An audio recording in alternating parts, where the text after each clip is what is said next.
Hi, welcome to the Times of Israel's Daily Briefing. It's Tuesday, January 6th, and I'm Jessica Steinberg. I'm speaking today with New York reporter Luke Tress. Luke, how are you? Hey, I'm good, Jessica. Thanks for having me on. Sure. Hey, Luke. Good to have you. It is day 823 of the war. In one of the headlines from the morning, Prime Minister Benjamin Netanyahu conveyed a message to Iran via Russian President Vladimir Putin that Israel is not interested in an escalation with Iran and does not intend to attack the Islamic Republic. We'll be looking at some other headlines today, specifically those from New York, the first days of the mayoral term for New York City Mayor Zohran Mamdani, which Luke has been covering very closely, certainly in the last weeks and in the last months as well of his campaign. We'll talk about what Jewish organizations are, what they're concerned about, what they're talking about, and what Mamdani himself has been saying in those first couple of days. So stay with us. 3 million Israelis are dealing with trauma since October 7th. To help Israelis heal, Hadassah is there, with the largest rehabilitation center in Jerusalem, world-renowned medical centers, and youth villages. It's said, saving a life saves the world. Imagine helping millions. This is Hadassah, a life-changing force in Israel and the world.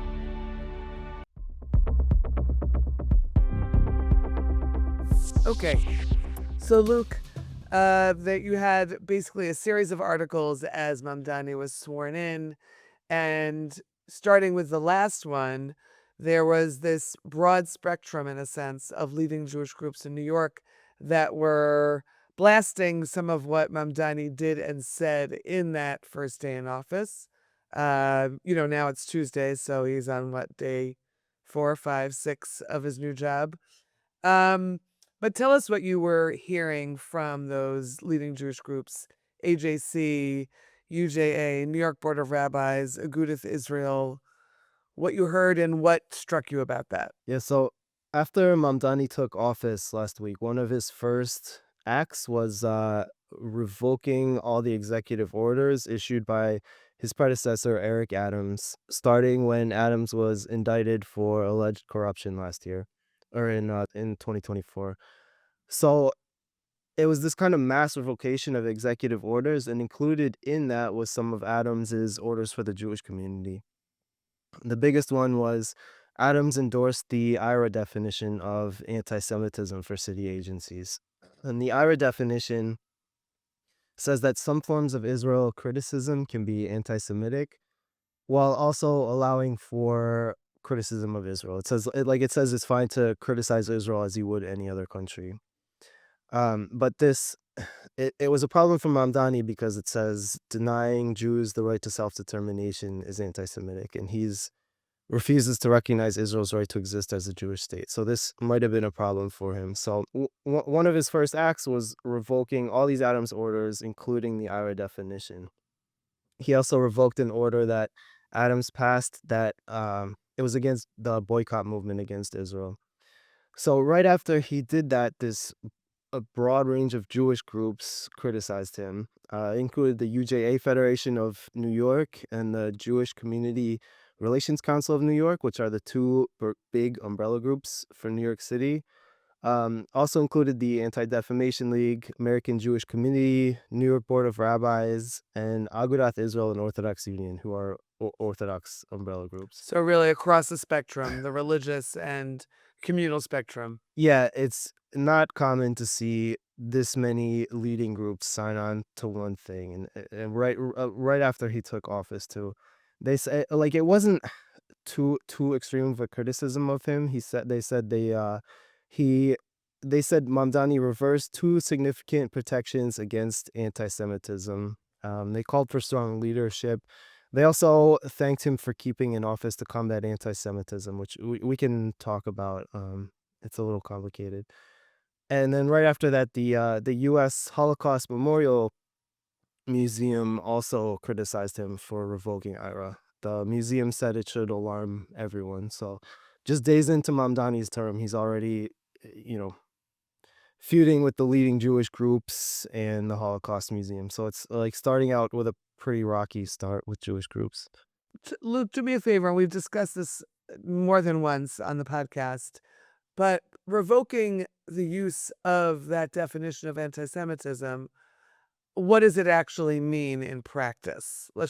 If we could just go over that a little bit, the details of that. Yeah, we'll have to see how it's gonna play out. Play out. Like for example, when it comes to hate crimes or school curriculum, it could have an influence. Like if you have a hate crime, like Mamdani has been clear when he's condemning these kind of classical forms of anti-Semitism, like swastikas, tropes about Jewish greed, but not when it comes to kind of anti-Zionist discrimination against Jews. Like he took the resignation of one of his appointees who said Jews were money hungry, and then other one said another one said Zionists are Nazis, and he said that was okay. Um, so for instance, if you have a hate crime in the city where someone is shouting about Zionists and discriminating against Jewish people, like that, it's Could cause a problem, like you need obviously. yeah, like you need a definition of anti-Semitism to determine whether it's anti-Semitic or it's just criticism of Israel. Because if it's defined as a hate crime, it bumps up the penalty. So it would go from assault to assault as a hate crime. So it's a stiffer penalty and it's more of a deterrent against similar attacks. So like that's one example. And like another thing is school curriculum. Like if you have teachers saying like Zionism is racism in the classroom, under the IHRA definition, that would be discriminatory. But If there so is no like IHRA if definition, there's no if there's no IHRA definition, there's less controls over what kids are being taught about Zionism in Israel. but at the same time, and you alluded to this just now, he decided to keep the office to combat anti-Semitism, which seems contrary. In other words, why keep that and get rid of the IHRA definition? What would be the thinking on that front, as far as you can tell? So first of all, there was this New York Times report on Sunday that showed that revoking these executive orders about IHRA and BDS was deliberate by his team. Like it wasn't just this blanket revocation of Adams' orders. Like they were discussing for a long time how to handle these. So they said we're revoking all of Adams's orders since the corruption indictment, so we can start on a blank slate. But like they were really Meaning many considering. different orders of Adams, not just relating to Yeah, anti-Semitism. yeah, it was kind of a quiet way for them to do it. Like he never said I'm revoking IHRA, but like behind the scenes, according to this report, that was something that we're talking about. So like like he didn't say we're revoking IHRA, but a lot of people were looking out for this. Like this is one thing we were talking about what was going to happen with this. So it led to this huge blowback, and like revoking the office to combat anti-Semitism would have I think been an even more A severe huge. blowback. Mhm.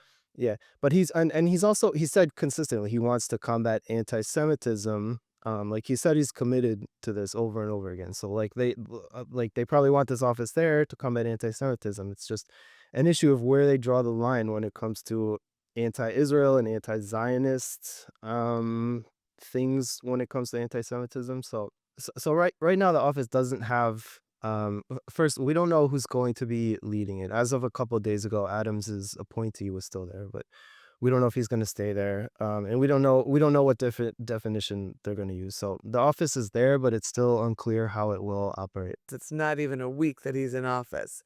But can you give us a sense of what the tone is, what the tone is on the street, what the tone is as you speak to people from different organizations, the attitude right now?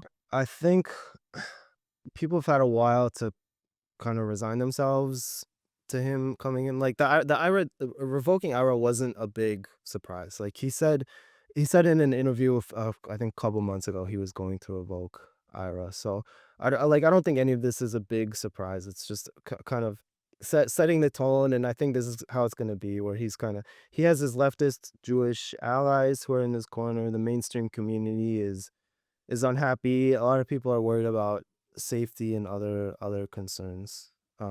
So yeah, I don't think this was like it wasn't earth shattering that he revoked IHRA and this BDS order. I think it was pretty expected. I would imagine people are waiting, in a sense, they're waiting to see if there is some kind of incident, how he will react and how his Yeah, office will react. yeah. So in one example, there was this protest at Park East Synagogue, I think a month or two ago. That Right was before he was uh, before he was yeah, sworn in. and so that same group has announced another protest for this week. It's unclear if it will be at a synagogue or not, but like once that happens, that will be a test for how they will handle this and like whether these concerns bear out or not. So yeah, we need to see some tests before I think before we know how everything is actually going to happen when the rubber meets the road. And just one more question before we go to break. Aside from anti-Semitism and anti-Zionism, is there any sense, just as a New Yorker, what it's been like in the first week? Anything else that speaks to who he is as a mayor? I think it's too early to really Too soon to tell. tell. I Okay. mean, yeah, like I would so like at his inauguration, his campaign announced this block party they called it with all his like a big public event for his supporters. They were expecting 40,000 people, and so I went there to report on it, and it was Sure. yeah, it wasn't nothing it was actually like people kind of frustrated. It was long lines. It was really cold out. So yeah, I don't like the city feels the same for the average New Yorker. I think it's Yeah. too early for any big changes to be felt. Okay. All right, let's go to a quick break. When we're back, we'll just talk about one more Mamdani related matter, his appointment of Ramzi Kassem. So stay with us. What if prayer doesn't work? This question strikes us as a distinctly modern one, an outgrowth of the slow disenchantment of the world. But in truth, the question is an old one, and one given space to breathe here. Welcome to Thoughts and Prayers. I'm your host, Jessica Fisher. Join me on a deep exploration of the relationship between religion and modernity through personal stories, classical texts, and conversations with leading rabbis, scholars, and educators. You're almost not supposed to be doing this interview. Our prayers accumulate on God's doorstep, piled outside like an unimaginably tall stack of letters. We cannot give up on the relationship because God doesn't come to the door as quickly as we may like. So let's keep knocking. Perhaps the gates of compassion will be opened. Join us every week on Thoughts and Prayers, wherever you get your podcasts.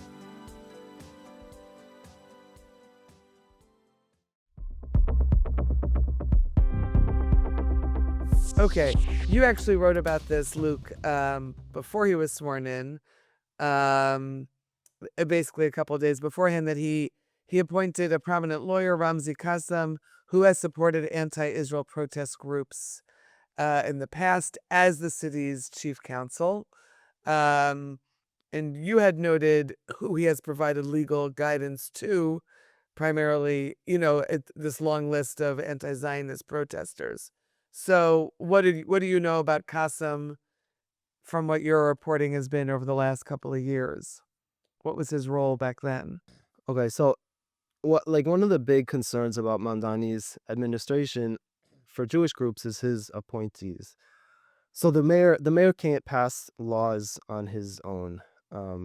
He doesn't have absolute power, but he has a lot of power to make appointments in city government without a lot of oversight. So one of his appointments last week that I think kind of got buried in the inauguration news and everything else.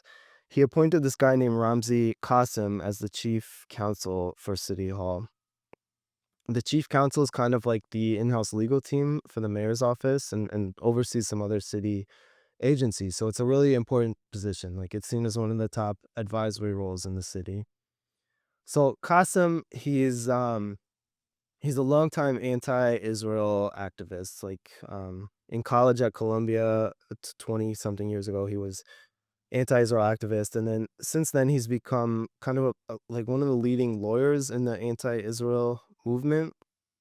He's a professor at the City University of New York Law School, the CUNY Law School, which is the city's public law school, which is really a hotbed of anti-Israel activism.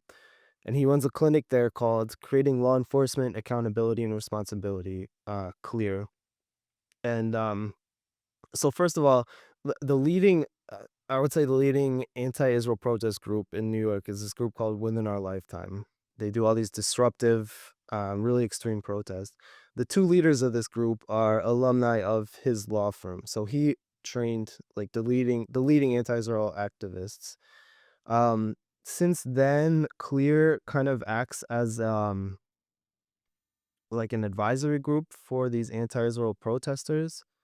Both within our Including like lifetime. concluding at the universities, including at Columbia, including at other locations. So the Columbia protesters have put out legal advice for their followers to kind of stay out of trouble. And they'll write at the bottom, like, if you have trouble, contact Clear for advice. And like they've done seminars for these anti-Israel protest groups. Like right before the, I think the first anniversary of October 7th, these protest groups were planning protests for the 1-year anniversary, and Clear, including Kassem himself, did this like online event to answer their questions and coach them on how to stay out of trouble. And it's not, he's not telling them to do anything illegal. He's kind of telling them how to push things while staying within the law. But it's just significant because like the Adams administration was opposed to a lot of these. Like they would always say like, we respect the right to law, but right to free assembly and free speech. But and now we have with the Mamdani administration, like the chief legal person there is like on the Is side someone of these. who is right. Yeah, so this kind of one of the concerns with these appointments. So like this could have a big influence in how the police and other city officials respond to some of these protests. Like if we do see more protests at synagogues, we'll have to see what the response is now that like this Right, is the given that in-house, he's in the in-house place. advice is like on the side of these protesters. Right. Remains to be seen. And Remains to then be seen. well, And as yeah, we said, we're not even done with the first week. yeah. One other thing I'll add is that Adams. So after that synagogue protest, Adams put out. He issued an executive order that instructed the police to kind of reassess how they handle synagogue protests. And so Mamdani revoked that, but then he reissued it in his own executive order. So he's like, there was a lot of misinformation about that. So in case listeners saw something like Mamdani revoked protection for synagogues, he didn't do that. So he essentially reissued the same order to have the police reassess how to do protection for synagogues. So it's not like he's wholly, or his administration is like wholly supporting protesters. Right. Right. So basically and as you and I have spoken about it, just as we wrap this up, it's this, how will he react to an anti-Semitic incident? How will he react to an anti-Zionist incident? And how those two things will play out. Yeah, Right. exactly. Over time. All Yeah. right. Well, we'll see how this next week goes for him. Thank you, Luke, for updating us. And I imagine you'll have more to report as this week goes on. But we'll give you a break until then. Yeah, sounds good. Thanks, Jessica. Okay, thanks, Luke. And thanks to you for listening to the Times of Israel's Daily Briefing. Stay tuned for tomorrow's installment. This episode is produced by the Podwaves. As always, feel free to recommend us to other listeners and rate us wherever you find your podcasts. Until next time, take care. Be well.